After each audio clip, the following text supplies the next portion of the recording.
Oke, cek. Baik, video ini adalah video pembelajaran untuk mata kuliah Sejarah dan Aliran Psikologi pertemuan ketiga dengan topik Greek and Roman Philosopher atau filsuf Yunani dan Roma atau Romawi ya. Pematerinya adalah saya, Rizky Cahyotomo. Dan untuk pertemuan ini kita akan membahas lanjutan dari pertemuan kedua yang itu topiknya adalah mengenai zeitgeist atau jiwa zaman ya.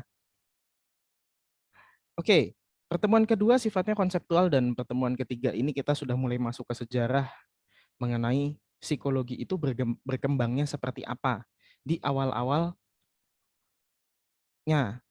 di masa Yunani dan Romawi. Baik.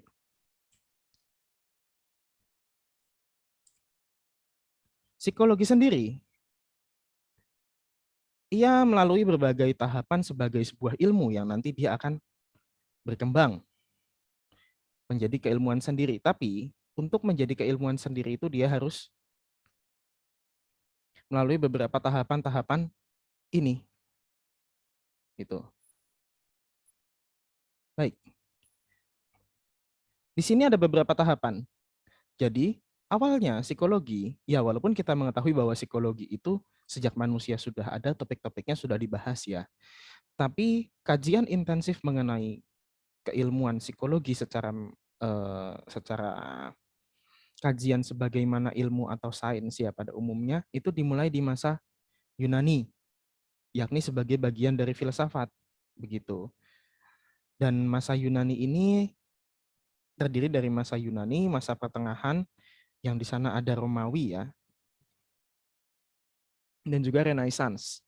Lalu kedua, psikologi sebagai bagian dari ilmu fisiologis. Nah, ini terjadinya di masa Renaissance, tengah dan akhir, dan juga awal masa modern. Ini akan dibahas di pertemuan keempat. Lalu yang ketiga, psikologi sebagai ilmu yang mandiri.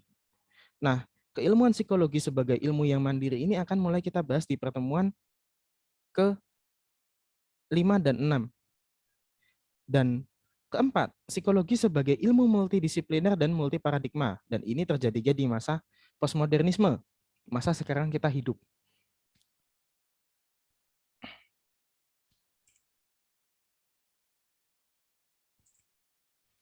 Baik, kita membahas mengenai perkembangan psikologi berdasarkan zamannya. Awal adanya psikologi, ia masih um, dijebak oleh pemikiran manusia yang dia lebih ke arah mitologis. Jadi kalau kita membicarakan mengenai mengapa manusia mengalami perang, itu kan dewa. Mengapa ada badai, guntur, hujan deras, itu karena dewa Zeus marah. Mengapa manusia mencintai satu sama lain, itu karena ada dewinya, begitu. Nah, fenomena-fenomena ini dijelaskan oleh konsep-konsep yang bisa dikatakan konsep mistis ya. Penekanannya adalah pada mistisisme dan spiritual. Baik, tahap keduanya adalah mulai adanya orang-orang yang berpikir mengenai asal alam semesta ini dari mana, seperti apa. Nah, pengetahuannya diperoleh berdasarkan pengamatan dan logika. Apakah penjelasan mengenai alam semesta itu adanya seperti apa dan bagaimana caranya? Itu tidak ada di mitologi, jelas ada. Tapi para tokoh-tokoh kosmologi ini mencoba mendobrak itu dengan mencari jawaban yang baru melalui telaah pikiran dan pengamatan. Di sini ada beberapa tokohnya yang ini juga akan kita bahas, yakni Thales, ya, Herakleitos, Parmenides dan juga Pythagoras. Nah, lalu ada periode Helenistik. Helenistik ini adalah masa keemasan yang diwarnai budaya Yunani atas kuasa Alexander the Great, begitu. Dan di sini terdapat 4 tokoh yang sebetulnya akan menjadi banyak bahan bahasan ya, gitu, untuk perkembangan psikologi. Pertama adalah Aristoteles, Plato, Socrates, dan juga Hippocrates. Nah, di zaman Romawi, keilmuan yang mengarah ke aplikatif dan pragmatis. Nanti akan dijelaskan. Dan ini tahap kelima, abad pertengahan ya, yang tanda-tanda abad pertengahan itu adalah zaman di mana banyak perang dan ada 3 agama yang mendominasi saat itu, Islam, Nasrani dan Yahudi. Lalu masa Renaissance. Renaissance ini setelah berlalunya Dark Age dan semangat saintifik itu sudah menggema kemana-mana. Jadi orang itu sedang gila-gilanya meneliti, sedang senang-senangnya berpikir. Lalu modern century. Nah, ini adalah pengembangan saintifik lanjut dan psikologi munculnya di era modern ini. Jadi dia memang keilmuan yang modern. Dan yang terakhir adalah postmodernisme tahap sekarang. Lalu kita melihat definisi yang tadi, postmodernisme adalah masa di mana ilmu itu multidisipliner ya. Ini bisa kita kaitkan dengan topik kita bahwa psikologi adalah the science of mind and behavior. Keilmuannya tunggal tapi di dalamnya ada banyak paradigma. Nah, keilmuan psikologi yang kita tahu sekarang bersamaan dengan keilmuan sosial humaniora lainnya sebetulnya lebih mengarah ke postmodernisme. Ilmunya satu, tapi di dalamnya ada berbagai macam paradigma dan juga level saintifik yang berbeda-beda, level kebenaran sains yang berbeda-beda dan paradigma kebenarannya bahkan pun berbeda-beda satu sama lain. Baik, ini di perkembangan awalnya bahwa kita memulai memikirkan hal-hal yang terjadi di manusia itu dikarenakan hal-hal yang mistis ya, atau mitos. Karena ada penyebab dewa-dewanya, karena ada penyebab roh leluhurnya, karena ada penyebab spiritual jahat atau spiritual baik dan seterusnya. Kapan mulainya manusia mulai memikirkan hal-hal yang seperti ini? Yaitu yaitu masa di mana manusia sudah berhenti dikejar-kejar oleh hewan buas sepanjang hari begitu ya.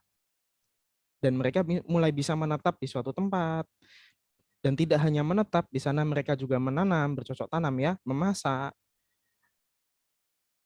mendirikan pandai besi, gitu, membuat ini ya toko-toko pandai besi. Jadi ada orang-orang yang bisa mengolah persenjataan mereka, mulai memasak, mulai memperhatikan kesehatan, mulai membuat ilmu pengetahuan. Nah, oke. Dan di masa itu mereka sudah mulai ada keinginan ya. Ketika setelah settle dan mulai adanya peradaban-peradaban ya masih kecil-kecil lah bisa dibilang. Mereka mulai memikirkan hal-hal terkait psikologi tapi dengan paradigma yang tidak mistis. Oke, secara mitologi, secara kisah, secara dongengnya itu seperti itu. Tapi kalau kita mencoba untuk berpikir sendiri tanpa melihat itu, hasilnya yang kita peroleh apa sih? Kan seperti itu. Baik. Nah, filsuf atau orang-orang yang berpikir, orang-orang yang bisa dikatakan memiliki nilai-nilai kebijaksanaan ya, mereka ini muncul untuk menggantikan para mistis, menggantikan mitos-mitos ya, yakni penjelasan-penjelasan tidak objektif yang dia berdasarkan dogma atau kepercayaan. Mengapa hal ini muncul? Dikarenakan adanya keinginan manusia untuk mengamati dan memahami perasaan dan keinginan mereka masing-masing begitu. Homo psychologius ini juga di pertemuan sebelumnya dibahas ini bertujuan untuk memanipulasi lingkungan ya, bahwa manusia ini pada dasarnya kemampuan tertingginya adalah mengubah lingkungan itu sebagaimana apa yang mereka mau demi survival. Oke, saya lanjut. Nah, untuk pemikiran Yunani, ini saya akan bagi menjadi 3 masa. Socrates, pre-Socrates atau sebelum Socrates, lalu masa trio ya, saya bilang trio karena memang ketiganya ini berhubungan satu sama lain. Lalu ada post Socrates atau pasca. Pasca Socrates ini bertepatan dengan penjajahan Romawi ke Yunani. Baik, kita mulai masuk ke bahasan tokoh-tokoh pertama ya, kosmologis. Ini adalah tokoh-tokoh yang kajian pertamanya adalah mengenai alam semesta itu asalnya dari mana dan seperti apa. Baik, mereka adalah pemikir asal muasal alam semesta di mana manusia berada di dalamnya. Jadi mereka memikirkan, apa yang mereka pikirkan pertama kali itu adalah alam semesta ini. Mereka memulai dari yang besar dulu. Kita ini sebetulnya hidup di dunia yang seperti apa sih? Asalnya dari mana dunia ini? Dibuatnya dari apa? Dan masa ini disebut sebagai Yunani kuno, Old Greek gitu ya, atau Early Greek. Nah, ada 4 tokoh di sini dan memang masing-masing mempunyai berbagai macam sumbangan ya ke keilmuan secara umum. Nah, tokoh yang paling kiri namanya Thales ini. Hal yang ia kemukakan adalah bahwa alam semesta ini asalnya dari air. Dan menurut dia, kenyataan mengenai apapun yang terjadi di kehidupan ini didapatkan dari sikap ilmiah, dari menanyakan dan mencari jawabannya. Begitu. Lalu ada Heraklitos. Heraklitos ini menyebutkan bahwa alam semesta ini asalnya dari api, berkebalikan dengan Thales tadi. Dan menurut Heraklitos, alam semesta itu selalu berubah. Nah, ini yang saya bold. Ini pandangan-pandangan yang penting ya, bisa diperhatikan lebih baik, ya, lebih lanjut.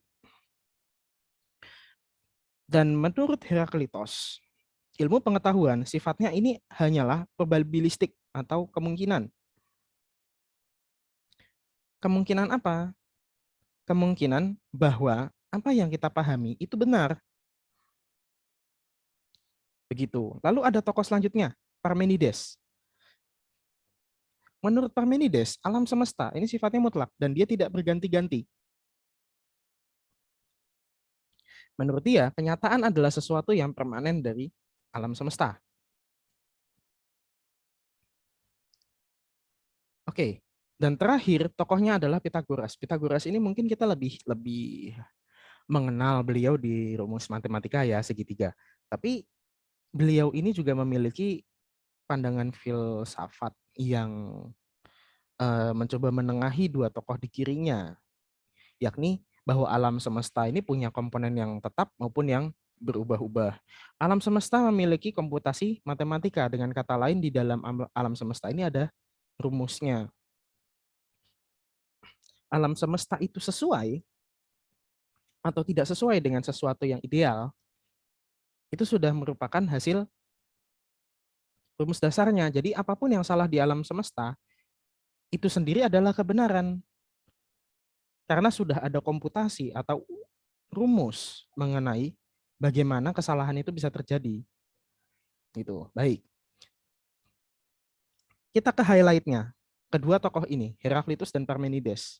Karena memang tokoh pentingnya di masa ini yang untuk perkembangan psikologi adalah kedua ini. Baik. Heraklitos menyebutkan bahwa alam semesta selalu berubah-ubah. Sedangkan Parmenides, ia menyebutkan bahwa alam sifatnya mutlak. Ini mana yang betul menurut psikologi? Mana yang benar? Baik, kalau kita melihat ini adalah masalah. Masalah yang pertama kali dirumuskan dalam psikologi mengenai apakah sesuatu itu akan selalu seperti bawaan lahirnya atau nature, ataukah dia berubah-ubah tergantung interaksinya, yaitu konsep nurture. Ini kan konsep yang berbeda satu sama lain, dan memang konflik antara dua konsep itu.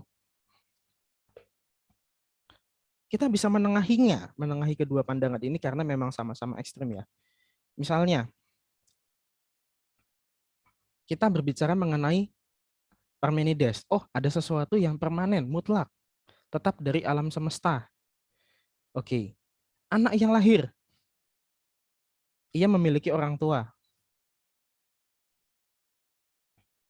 Dan pastinya memang seperti itu. Kecuali kalau kita membicarakan mengenai kejadian-kejadian mistis atau agama ya.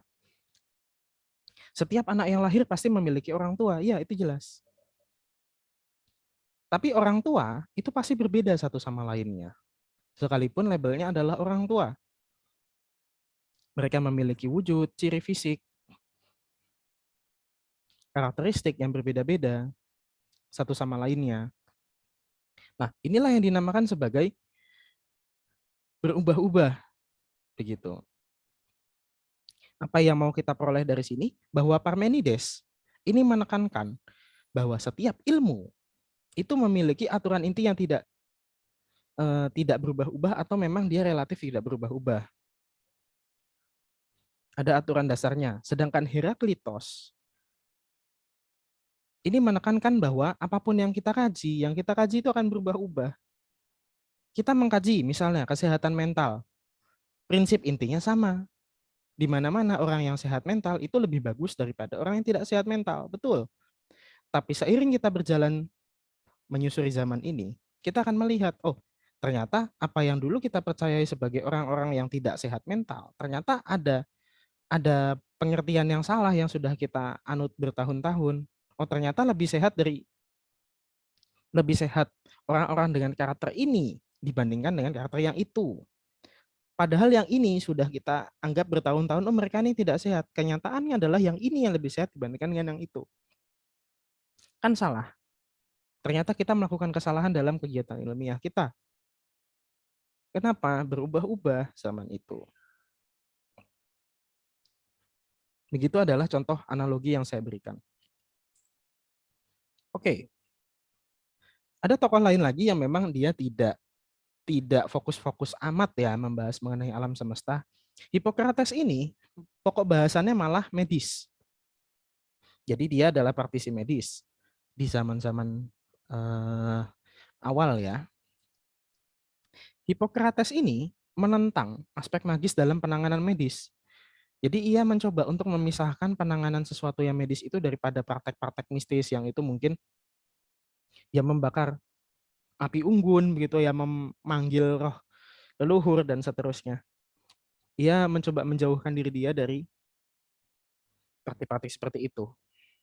Nah, menurut Hippocrates, menjaga kesehatan itu tidak hanya fisik, tapi juga dengan mental. Misalnya dengan makan minum cukup, istirahat, mandi air panas, melakukan sesuatu yang membuat diri kita senang, gitu ya. Kenapa pandangan Hippocrates ini seperti ini? Karena menurut dia, manusia memiliki kemampuan untuk menyembuhkan dirinya secara alami, begitu. Dan menurut Hippocrates, perlakuan medis apapun yang menghalangi fungsi penyembuhan alamiah manusia itu tidak pantas diperlakukan seperti perlakuan medis. Agak menarik ya, apakah prinsip ini masih dilakukan oleh orang-orang medis modern? Ya, kita bisa tanyakan sendiri ya. Baik. Ini sebelah kanan ini adalah teori mengenai susunan-susunan ya. Ya, sama dengan tokoh-tokoh kosmologis tadi, ia menganggap bahwa segala yang ada di alam semesta ini terdiri dari elemen. Ada tanah, udara, air, dan api. Begitu. Udah kayak film Avatar gitu ya. Tapi Avatar sepertinya lebih banyak ya. Atau bukan? Ya, ya sudah. Dan sama manusia pun di dalamnya ada elemen itu, ada 4 elemen itu. Ini menarik ya karena kajian mengenai 4 elemen ini mau di Hippocrates ini maupun di abad pertengahan maupun di bisa dikatakan kisah-kisah mengenai sihir gitu ya. 4 elemen ini ada terus gitu dan muncul terus. Kenapa ya? Baik. Nah, Hippocrates menyebutkan bahwa kita memiliki konstruksi 4 elemen itu di dalam tubuh kita. Elemen tanah ini dengan cairan hitam, elemen udara ini dengan cairan kuning, api ini dengan darah, dan air ini dengan plekma. Begitu. Semuanya ini adalah cairan. Nah, orang yang cairannya itu dia tidak seimbang satu sama lainnya, dia akan sakit. Jadi menurut Hippocrates, orang yang sehat itu dia akan menyeimbangkan karakter-karakter dalam tubuhnya, yakni cairan-cairan ini. Tiap cairan ini punya karakter yang beda-beda. Misalnya darah gitu ya, karena dia elemennya api. Oh, orangnya jadinya dia amat-amat ini ya, mudah marah. Oh, bukan, ternyata. Kalau darah itu dia eh, cheerful, ceria malah. Nah, sedangkan kalau terlalu banyak plekma, dia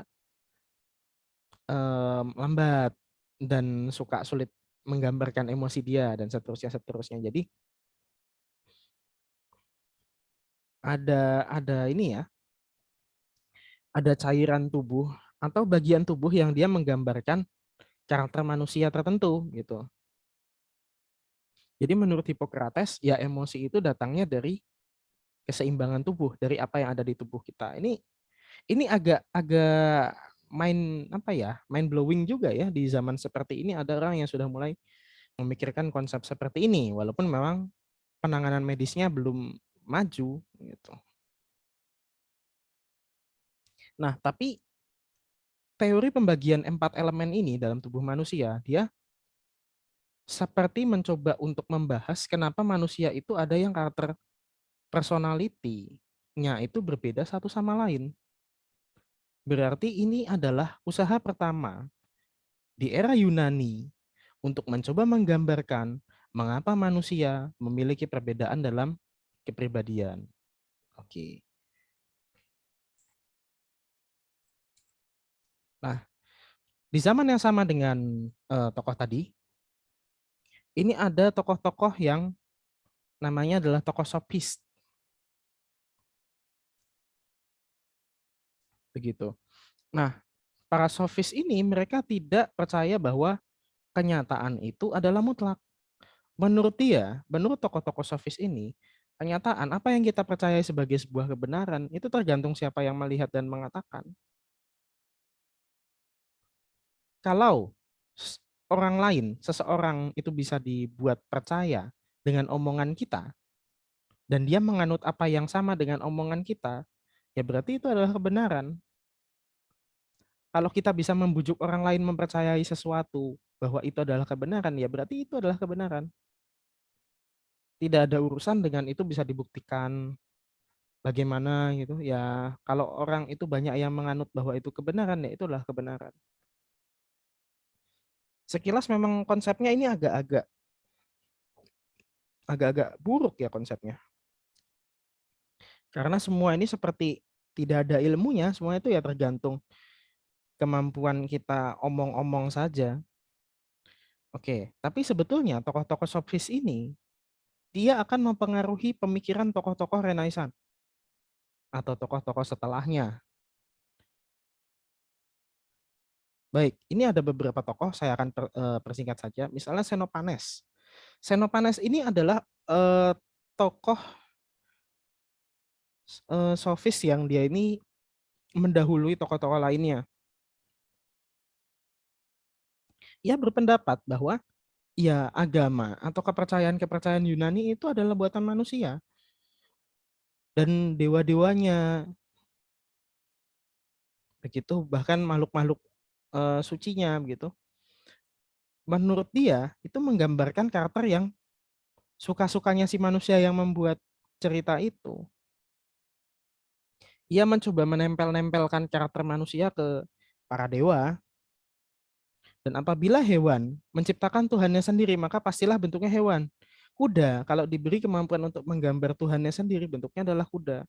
Sehingga ia mencoba untuk menolak segala macam agama ya yang ada di masa itu karena menurut dia gambar Tuhannya kok bentuknya manusia. Itu tidak benar gitu. Baik, ini adalah pendapatnya Xenophanes. Mengenai benar tidaknya pendapat Xenophanes itu bisa dikaji lebih lanjut secara mandiri masing-masing. Oke, lalu Protagoras. Man is the measure of things that they are, and of things that are not, that they are not. Jadi manusia itu adalah penentu kebenaran. Kebenaran itu relatif subjektif, tergantung siapa yang mengalaminya. Inilah yang mungkin kita bisa artikan dengan Bebas menjadi pengalaman ya. Pengalaman itu kan tidak bisa dibandingkan satu sama lain karena dia sifatnya individu. Sifatnya bebas tergantung siapa yang mengalami. Nah, di sini ada beberapa aturan bahwa kebenaran ditentukan oleh yang mempersepsikannya. Lalu setiap orang persepsinya beda-beda. Dan apa yang benar biasanya ditentukan oleh budaya yang dianut seseorang. Jadi kita ini tidak murni bebas untuk menentukan mana yang benar dan salah. Kita kan hidup di tengah masyarakat yang menganut budaya tertentu gitu. Mereka nanti yang akan menilai kita. Dan keempat, ini yang sebetulnya pandangan ini kok agak agak tidak seperti zamannya gitu. Bahwa untuk memahami seseorang, kita perlu memahami konteks budaya di mana ia berasal. Ini luar biasa. Jadi ini adalah percobaan untuk menjelajah karakter psikologi seseorang berdasarkan lingkungannya. Menurut Protagoras semua kenyataan itu relatif, tapi karena ia relatif satu sama lain, misalnya diri kalian memiliki pandangan A, teman kalian ada yang B, C, D dan seterusnya. Oke, semuanya relatif, tidak ada yang benar mutlak. Tapi menurut Protagoras, artinya adalah karena tidak ada yang benar mutlak, mereka bisa diperbandingkan satu sama lain. Mana yang lebih punya guna dibandingkan yang lain? Mana yang agak lebih benar lah, agak lebih benar dibandingkan dengan yang lain yang agak kurang benar gitu. Dan lalu terakhir adalah Gorgias. Nah, Gorgias ini ada hubungannya dengan tokoh yang namanya Friedrich Nietzsche begitu nanti di masa pertengahan mungkin ada yang suka baca-baca buku begitu, ada yang suka melihat forum-forum internet pernah mendengarkan namanya Friedrich Nietzsche. Nah, Nietzsche ini sebetulnya pemikirannya agak dimulakan oleh orang ini. Gorgias ini adalah sofis ekstremis yang percaya bahwa semua pada awalnya sifatnya salah dan manusia itu tidak akan pernah sampai ke kebenaran, mereka mau berusaha seperti apapun juga. Manusia akan mencapai kebenaran yang itu sifatnya hanya persepsi manusianya saja. Begitu. Sehingga apapun keilmuan yang kita ciptakan, yang kita berhasil temukan, dia akan terbatas. Kenapa? Karena kita manusia. Kita mencoba memahami apa yang kita kaji itu, tapi kita sendiri terbatas. Baik, itu tadi tokoh yang sebelum masa Socrates ini ya, padahal ada beberapa yang mungkin bersinggungan dari waktu dia lahir atau waktu dia meninggal gitu ya. Nah, ada 3 tokoh di sini. Ini saya sebut sebagai the trio. Trio ini adalah Socrates, Plato, dan Aristoteles. Dan memang karena peradaban Barat itu dia lebih menitik beratkan rasional, logika, dan keobjektifan, yakni logis ya, intinya logis. Jadi kalau Barat itu kan apa-apa harus bisa dengan akal sehat, harus memerdekakan diri untuk berpikir, dan seterusnya. Nah, itu kan dasar-dasarnya filsafat Yunani ini. Nah, ia disebarluaskan oleh Alexander the Great nantinya. Kita akan bahas lebih intens 3 tokoh ini karena memang mereka ini adalah pondasi pemikiran nanti akan seperti apa. Terutama di psikologi, 2 tokoh dari 3 ini berpengaruh satu sama lain, akan mempengaruhi psikologi nanti seperti apa. Oke, pertama ini adalah Socrates. Ia mempercayai mind body dualism, yakni pemahaman bahwa tubuh dan jiwa seseorang adalah hal yang beda. Kita mungkin ingat di pertemuan sebelumnya kita membahas manusia. Manusia bisa mengingat, ya. Di mana dia mengingat? Apakah di jiwanya ataukah di tubuhnya? Nah, menurut Socrates, karena orang yang sudah meninggal, jiwanya itu dia masih bisa mengingat pengalaman-pengalaman hidupnya. Maka apa yang ia ingat adanya ada di jiwa. Tubuh ini sifatnya sementara dan jiwa abadi. Sedangkan pemikiran itu tidak akan pernah hilang. maka dia akan berada di tempat yang dia tidak akan pernah mati, tidak akan pernah hilang, yakni di jiwa.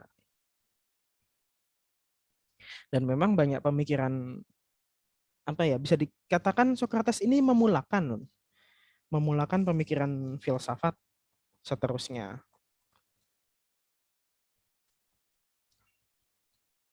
Menurut Socrates, apa yang disebut kebenaran itu dapat dicari, dipahami, didefinisikan, dan disepakati. Jadi kita bisa mencari kebenaran, dan Socrates percaya bahwa bagaimana cara kita mencari kebenaran itu dengan ditanya 5W1H. Bagaimana kita bisa mengetahui sesuatu hal? Ya dengan bertanya 5W1H itu.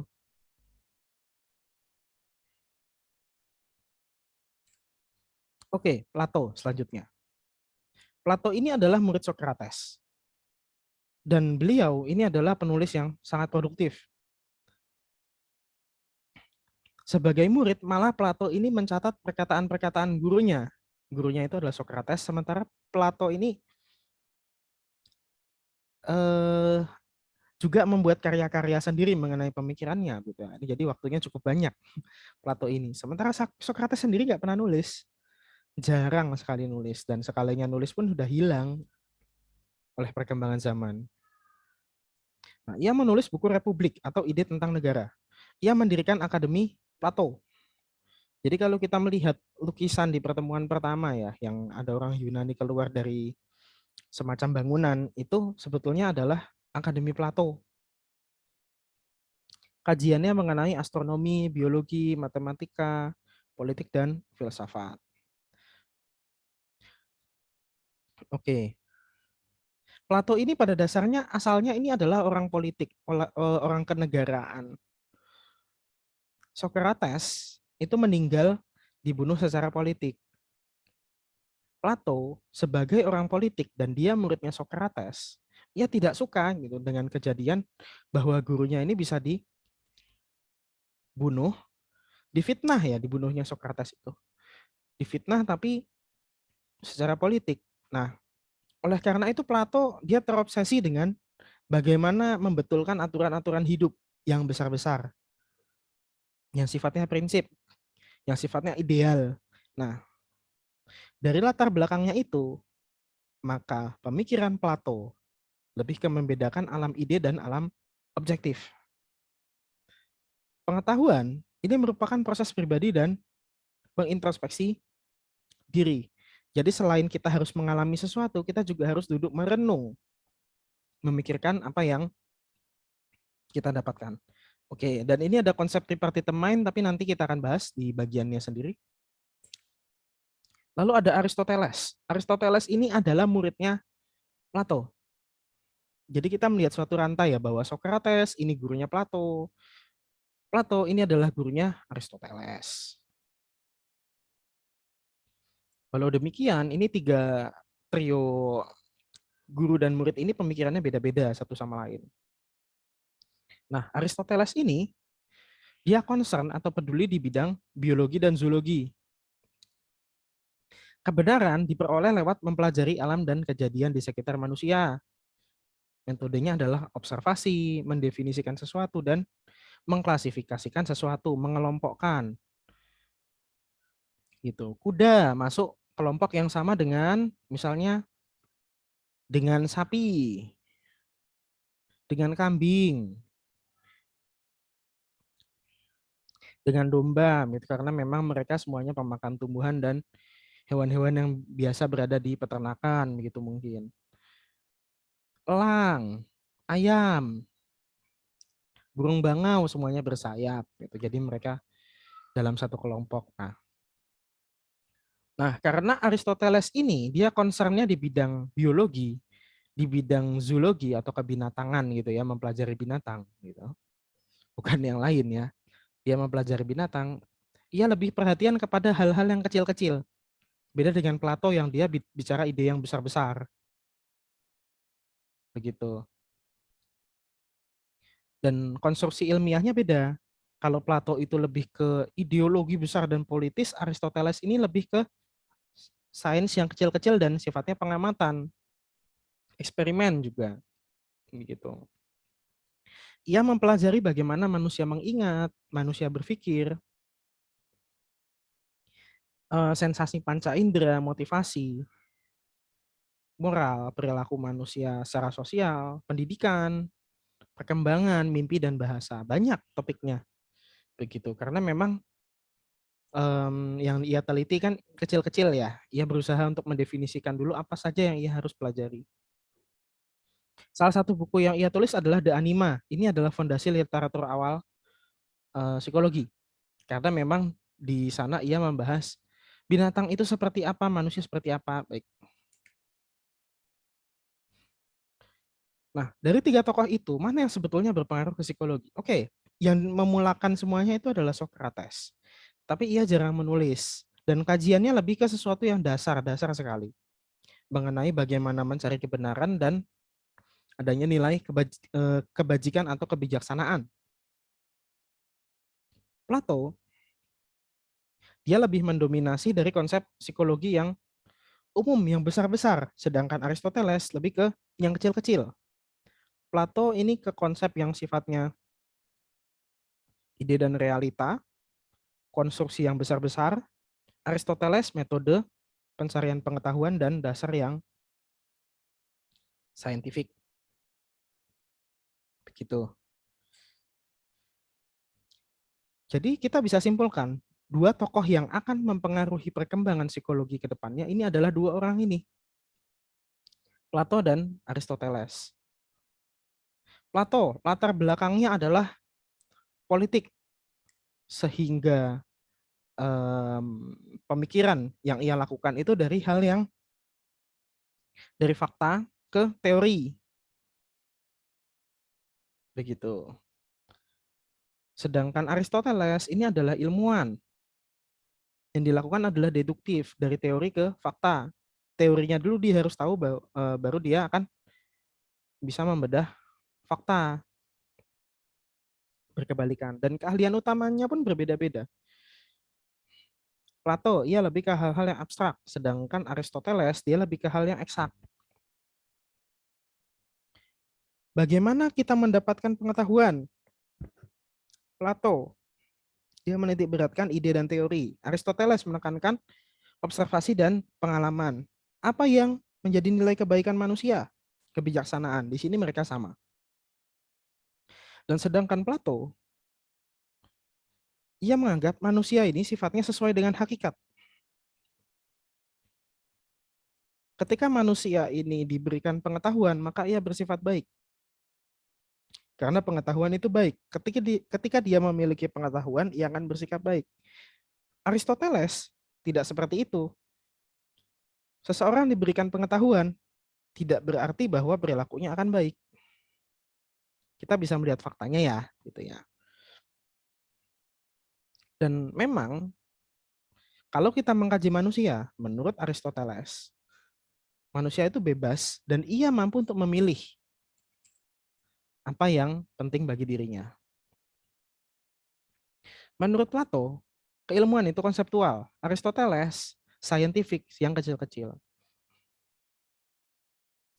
Oke, di bawahnya ini adalah orang-orang yang akan dipengaruhi oleh dua tokoh ini. Plato, ia akan mempengaruhi banyak sekali tokoh setelah-setelahnya. Begitupun juga Aristoteles. Tapi tokohnya ini berbeda-beda. Plato, ia akan menginspirasi tokoh-tokoh yang kajian utamanya adalah konsep yang besar-besar, yang inti-inti. Aristoteles, dia akan mempengaruhi tokoh-tokoh lain yang kajiannya ini lebih ke saintifik. Begitu. Yang satu konsep, yang satu saintifik. Penelitian, hal-hal yang spesifik. Begitu. Yang satu besar, yang satu kecil. Nah, ini ada beberapa pokok pemikiran Plato mengenai psikologi ya. Karena ini adalah mata kuliah sejarah dan aliran psikologi, jadi saya tidak membuat kalian berenang bebas di filsafat begitu. Mungkin kalian bisa mengkaji sendiri. Nah, psyche atau psyche atau jiwa. Ini sebetulnya adalah pandangan kita mengenai pikiran dan jiwa. Istilah ini harusnya mewakili keduanya menurut Plato. Jadi ketika kita mempelajari psikologi yang di dalamnya ada psike dan logos, menurut Plato, kajian mengenai keduanya itu masuk. Nanti terserahlah apakah manusia memang berpikir dan mengetahui dan mengingat itu adanya dari jiwa ataukah dari pikiran. Itu masih masih masuk satu kajian bahasan yang sama. Dan menurut Plato, manusia sejak awal itu sudah tahu mengenai segala macam hal. Loh, kalau manusia dari lahir sudah tahu sebagai apa ya, sebagaimana orang yang sudah belajar macam-macam, sejak lahir dia sudah tahu berbagai macam hal, ya buat apa sekolah? Loh, perlu. Kenapa? Dia itu perlu distimulasi supaya dia ingat bahwa dia ini punya pengetahuan mengenai itu. Dia tuh tahu, tapi hanya perlu diajarkan ulang saja supaya dia ingat kalau dia tahu. Itu menurut Plato. Oke, nah Plato memikirkan susunan mental atau jiwa manusia di kala itu. Yang ia pikirkan adalah tripartite mind, bahwa manusia itu pada dasarnya ada jiwa yang suka berpikir, logistikon ya, suka berpikir, suka mencetuskan ide, suka berpikir rasional. Lalu ada jiwa tumos. Tumos ini kehendak, emosi, dan perasaan. Jadi jiwa yang suka berlaku berdasarkan kondisi perasaannya, kondisi emosinya begitu ya. Lalu ada jiwa yang epitometikon, yakni jiwa yang didorong oleh keinginan dan hawa nafsu, kebinatangan. Begitu. Nah, menurut Plato, manusia akan sehat apabila ketiganya seimbang. Jadi mungkin diartikan logistikon ini orang-orang yang wah dia peneliti, dia akademisi, ilmuwan, pemecah masalah. Tumos. Tumos ini adalah orang-orang yang dia misalnya ini ya prajurit, petarung, sastrawan yang itu bertindaknya berdasarkan perasaan. Dan epitometikon ini adalah jiwa-jiwa jahat bisa dikatakan. Yakni misalnya koruptor gitu ya, maling dan seterusnya. Ya, sama ya, maling dan koruptor ya. Nah, manusia itu ada jiwa jahatnya, ada jiwa berpikirnya. Menurut Plato, semua jiwa itu kalau seimbang, baru manusianya sehat. Nanti teori ini akan direvisi jadi dualistic mind. Jadi hanya jiwa yang rasional dan jiwa yang jahat saja. Asumsinya adalah kalau orang itu bisa berpikir, dia tidak berbuat jahat. Nah, sayangnya yang tripartite mind ini sudah kadung terkenal kemana-mana. Dan ini, tripartite mind akan menjadi dasar salah satu teori psikologi paling besar di awal adanya psikologi, yakni teorinya Sigmund Freud. Kita lanjut, pokok pemikiran Aristoteles. Nah, karena dia tradisinya adalah biologis dibandingkan matematis, matematis itu lebih ke ini ya, bukan bukan hitung-hitungan ya, teman-teman, tapi mengikuti suatu logika yang runut. Ketika kita mempelajari sesuatu, kita bicara konsep yang abstrak, abstrak sekali. Nah, Aristoteles tidak. Dia lebih memilih hal-hal yang dia bisa amati. Dan Aristoteles ini agak mirip dengan Hippocrates pemikirannya. Dia mencoba membedah kenapa manusia begini dan begitu itu dari anatominya, dari fisiknya. Begitu. Dan Aristoteles ya, dia ini bertujuan untuk mencari makna atau enteleki. Bagaimana kita mencari makna dari sesuatu hal ya dengan berpikir. Begitu, dan menurutnya ini ada konsep di mana alam semesta ini bisa dikategorisasikan menjadi berbagai macam hal.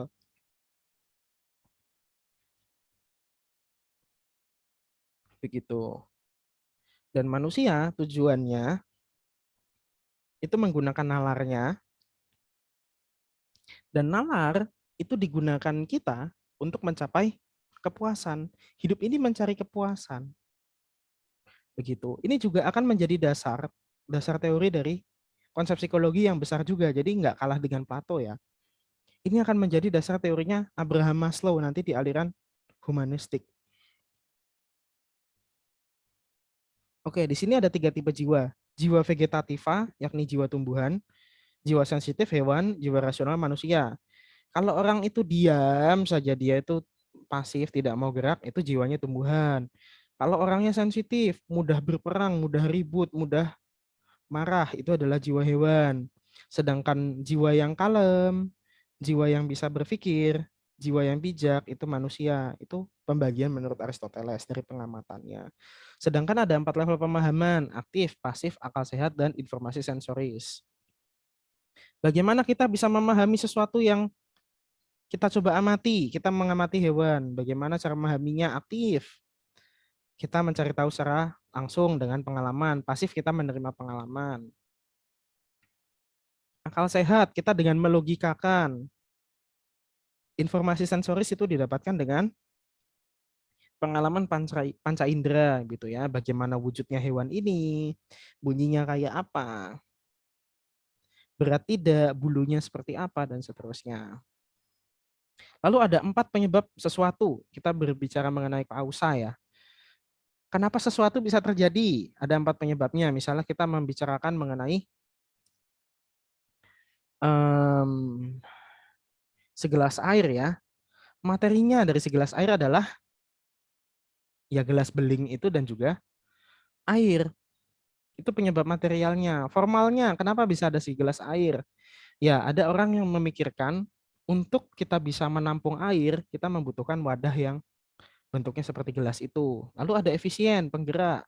Penggeraknya, kenapa bisa ada segelas air ya? Tentu saja ada orang yang menciptakan gelas dan ada yang mengambilkan isi airnya itu. Dan final, ini adalah tujuan. Tujuannya ini terkait dengan kenapa ada segelas air ya? Buat orang minum. Kenapa bisa ada segelas air? Karena ada orang yang membutuhkan minum dengan wadah yang itu dia dengan mudah bisa meminumnya gitu. Ini 4 penyebab sesuatu. Baik, ini ada bukunya Aristoteles, yakni pertama adalah memori. Kita bahas pemikiran-pemikirannya saja dalam buku itu ya. Jadi apa yang kita alami itu di persepsi. Kita memegang sebuah balon. Balon itu kita tangkap rasanya oh dia ringan. Dia keset karena dia ini adalah karet begitu. Dia besar karena isinya adalah udara. Nah, yang saya sebutkan tadi, dari tadi itu adalah persepsi. Kenapa? Kita mencoba memahami apa yang kita rasakan dengan panca indera itu. Warnanya merah. Ya, balonnya menurut kita itu dinamakan merah. Warna yang kita lihat itu. Secara alam kan nggak ada kan kategori ini warnanya merah, ini apa ya memang warnanya berbeda dengan satu sama lain gitu loh. Tapi tidak ada hukum alam yang menyebutkan bahwa apa yang kita lihat warnanya merah itu ya namanya merah begitu. Bagaimana kita mencoba memahami apa yang kita lihat dengan panca indera. Lalu hukum asosiasi, saat memikirkan sesuatu, ada kecenderungan memikirkan hal lain yang terkait pengalaman pertama. Jadi apa yang kita alami, itu akan selalu kita coba kait-kaitkan dengan apa yang kita alami sebelumnya. Misalnya, kita bicara ke orang lain, ke salah satu teman kita. Teman kita ini kebetulan bicaranya tidak enak. Gitu. Lalu kita mencoba mengkait-kaitkan, ini orang sebelumnya kayak begini juga nggak ya? Atau ada orang lain juga nggak ya yang ngomong kayak begini ke saya, nggak enak. Nah, kita akan mencoba mengkait-kaitkan pengalaman, teman-teman. Ini nantinya juga akan menjadi dasar pemikiran tokoh modern. Ya, pokoknya Aristoteles ini influence atau pengaruh ke scientific modernnya ini besar sekali. Lalu frekuensi, semakin kita sering mengalami sesuatu, semakin kuat asosiasi antar pengalaman tersebut. Begitu. Apabila kita seringkali keluar rumah sore-sore dan itu hujan, sudah 3 kali kita keluar rumah sore-sore dan itu hujan, lama-kelamaan kita akan menganggap, jangan keluar sore-sore, nanti hujan, nanti kamu basah. Begitu. Baik ya, apa yang ditangkap oleh panca indera menghasilkan citra atau bayangan atau persepsi. Lalu apa yang kita alami menjadi bahan untuk imajinasi. Begitu. Manusia, dia ini tidak seperti hewan dan tumbuhan. Kenapa? Dia bisa mikir. Kenapa manusia itu punya emosi dong? Nah, kan katanya manusia makhluk yang berpikir loh. Emosi itu perlu. Kenapa? Supaya orang itu mau melakukan sesuatu. Begitu ya. Nah, bagaimana manusia bermimpi? Yakni dari citra atau persepsi di masa lampau yang terbentuk dari masa lalu. Kenapa manusia ini bisa mimpi ya? Karena ada pengalaman-pengalaman masa lalu yang itu kita simpan-simpan. Kalau saat akal sehat kita ini berjalan, pas kita bangun, ya itu tidak akan keluar. Keluarnya kan ketika akal kita ini tidak bisa difungsikan, yakni pas kita tidur. Oke, dan hidup yang paling sempurna adalah merasa cukup dengan apa yang ada, yakni penerimaan ya, dan mencoba menghubungkan proses pikiran dan perasaan dengan anatomi tubuh manusia. Sama seperti Hippocrates ini mutakhir ya, tidak seperti zamannya. Begitu. Tidak lama kemudian setelah zaman Aristoteles ini usai, Yunani ini dijajah oleh Romawi. Dan zaman ini disebut sebagai zaman pasca Helenik, pasca jiwa spiritual. Ketika Yunani dijajah oleh Romawi, nah ini kan orang-orang Romawi ini membatasi para filsuf ini agar pemikirannya itu tidak semerawut ya, tidak kemana-mana. Mereka ini pikirannya dibatasi, begitu. Karena kalau mereka terlalu banyak berpikir, misalnya berpikir untuk, wah orang ini kita bisa dijajah sih, kok mereka menjajah sih, mereka ini jahat dan kita ini baik. Nah, nanti kan kalau dengan wacana-wacana seperti itu kan nanti ada keributan, ada perlawanan terhadap penjajahnya, begitu. Lalu muncullah filsuf-filsuf dari Romawi yang tinggalnya di wilayah-wilayah jajahan Romawi. Ini filsuf-filsufnya ini agak beda dari filsuf sebelumnya. Kenapa? Karena yang mereka hasilkan itu tidak hanya konsep, tapi juga harus ada prakteknya. Misalnya ilmu rekayasa. Namanya sudah ilmu rekayasa loh zaman itu. Ilmu engineering ya, atau teknik. Dan juga militer, kesehatan, kedokteran. Begitu. Dan paling pesat itu adalah kedokteran. Kenapa? Karena petinggi-petingginya Kekaisaran Romawi itu kan ya pasti sakit kan. Apa yang dilakukan supaya mereka tetap sehat, hidup itu kan penting. Baik. Nah, contohnya saja, di sini ada dua tokoh, Asclepiades dan Claudia Galenus. Asclepiades ini mempelajari gangguan jiwa. Loh, sudah ada loh gangguan jiwa. Dan kenapa orang itu bisa punya masalah jiwa ya? Karena sel-sel dalam darahnya ini tidak seimbang. Mirip dengan siapa? Hippocrates, teori-teori ini. Kenapa orang itu tidak sehat secara mental ya? Karena tidak seimbang. Bagaimana menyeimbangkannya? Hidupnya senang, hidupnya simpel, praktis, bahagia. Ketika tubuhnya balik ke kondisi harmonis, ya dia sehat lagi jiwanya. Itu menurut Asclepiades. Kedua, Claudia Galenus. Dia mengadopsi pandangannya Hippocrates juga sama, persis. 4 cairan tubuh. Tapi dia adaptasi menjadi um, komponen rasa dingin, rasa hangat, rasa kering, dan lembab. Dan ketika kita sehat, syaratnya itu adalah semua komponen itu seimbang. Sama persis dengan Hippocrates. Akan kepakai banget Hippocrates di masa ini. Kenapa? Kedokteran. Ya masa kita mau membiarkan kaisar-kaisar Romawi itu mati kalau misalnya kita orang Romawi kan ya nggak mungkin. Begitu. Ada tokoh-tokoh lain yang juga mau mewarnai masa itu ya. Contohnya pertama adalah tokoh skeptis, Viro. Ia menolak dogma. Eh, Misalnya dengan agama-agama ini ya, dewa-dewanya Yunani Romawi itu.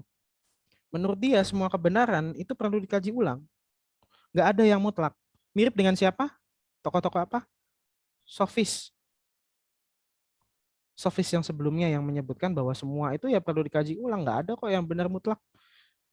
Loh, menurut kamu itu benar mutlak? Itu kan omonganmu aja. Perlu kamu buktikan. Begitu.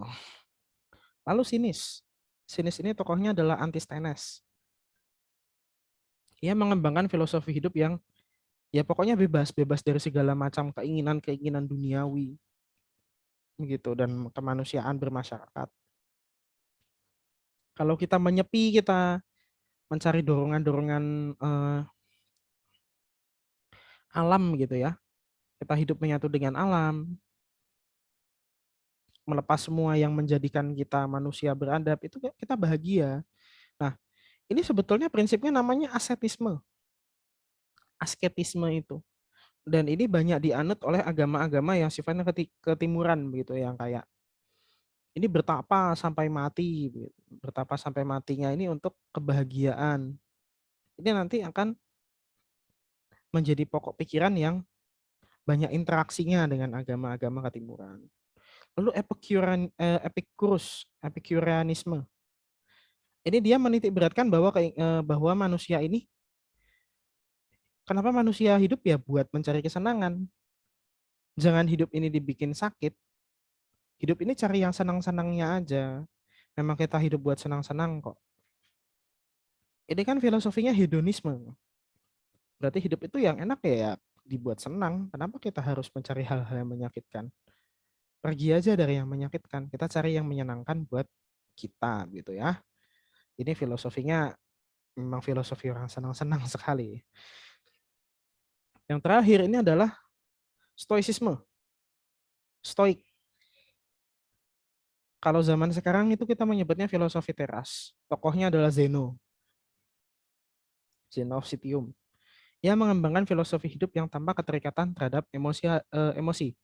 Lepas, menerima, mencari keseimbangan gitu. Nah, Stoik ini selain digunakan untuk filosofi-filosofi senja ya mungkin ya sekarang ya. Filosofi senja itu pandangan Stoa atau filosofi Stoa ini juga menjadi dasar untuk perkembangan selanjutnya di psikologi.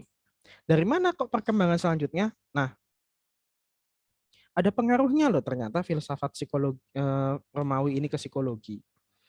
Misalnya, dari sini kita juga harus mengkaji kan, psikologi ini kan tidak hanya konsep, pasti ada aplikasinya. Nah, semua pemikiran mengenai topik-topik psikologi itu diarahkan ke aplikasinya. Dan apapun yang menjadi konsep-konsep sebelumnya yang dikaji, itu kan nanti menjadi hal-hal yang dikaji secara kedokteran. Begitu. Dan ini juga menjelaskan filsafat ini sebagai bapaknya psikologi, kedokteran ibunya psikologi. Begitu ya. Oke, dan ini juga sudah mulai munculnya dasar-dasar medis yang menggunakan metode psikologi dalam penanganan kasus-kasus kesehatan dan bahkan praktek nyatanya. Hippocrates cuma seorang. Ketika di zaman Romawi, orangnya itu tidak hanya satu. Tokoh-tokoh seperti itu. Dan empat aliran yang tadi kita bahas, ya, ini akan berpengaruh besar pada beberapa tokoh. Misalnya aliran Stoicisme atau filosofi teras. Mungkin di sini ada yang suka aliran Stoicisme karena kan lagu-lagu kafe sekarang itu kan arahnya ke stoik ya. Nah, ia mengakui keteraturan alam dan adanya aturan primer dalam setiap hal. Manusia berinteraksi mencapai kesehatan, kesempurnaan itu dengan menerima. Epicurus, ia menganggap bahwa tujuan utama manusia adalah mencari kesenangan dan menjauhi rasa sakit. Ini hedon kan, hedonisme. Hedonisme itu nanti juga ada dasar psikologinya. Itu ya, hedon, hidup apa? Senang-senang. Skeptis, ini mendorong sikap kritis ilmiah dan objektivitas kajian-kajian keilmuan. Nggak ada yang lolos dari skeptisisme di waktu itu. Sehingga kalau misalnya ada sesuatu kebenaran, itu betul-betul dikaji ulang, gitu loh. Sudah merupakan hasil yang dikaji ulang. Dan sinis, ia melepaskan segala macam kebahagiaan, melepaskan segala macam keinginan dan hasrat untuk mencapai kebahagiaan. Ia sinis dengan segala macam apa yang berada di luar manusia. Yang sifatnya itu bukan alam. Tujuan manusia menyatu dengan alam. Mengikuti kehidupan sebagaimana manusia adalah bagian alam. Ini yang tadi asketisme. Dan nanti setelah Romawi ini agak turun ya bisa dikatakan, perkembangan psikologi ini diteruskan oleh Neoplatonisme. Neoplatonisme ini adalah gabungan dari pemikiran Plato, Aristoteles, dan juga Stoicisme, teman-teman. Makanya tadi saya bilang stoicisme penting karena itu. Dan akan kita lanjutkan nanti Neoplatonisme ke agama-agama samawi tadi dan peradaban pertengahan hingga ke Renaissance. Sejauh ini, apa perkembangan psikologi yang ada? Psikologi sebagai bagian filsafat. Lalu psikologi mengalami pikiran pokok untuk kegiatan saintifik dan mutlak relatifnya kenyataan. Teori-teori psikologi ini sudah banyak yang dikaji ya, terutama oleh Plato dan Aristoteles, terutamanya Aristoteles bahkan, dan juga tokoh-tokoh Romawi. Mulai adanya klasifikasi mengenai aspek psikologis, ya sama seperti tadi Aristoteles dan Plato. Lalu munculnya aspek praktis dari topik-topik psikologi karena adanya penjajahan Romawi. Sudah lumayan kan? Oke, baik. Halaman ini akan ada di setiap ending video yang akan saya tayangkan mengenai materi, sejarah, dan aliran psikologi. Terima kasih sudah menyimak. Selamat belajar.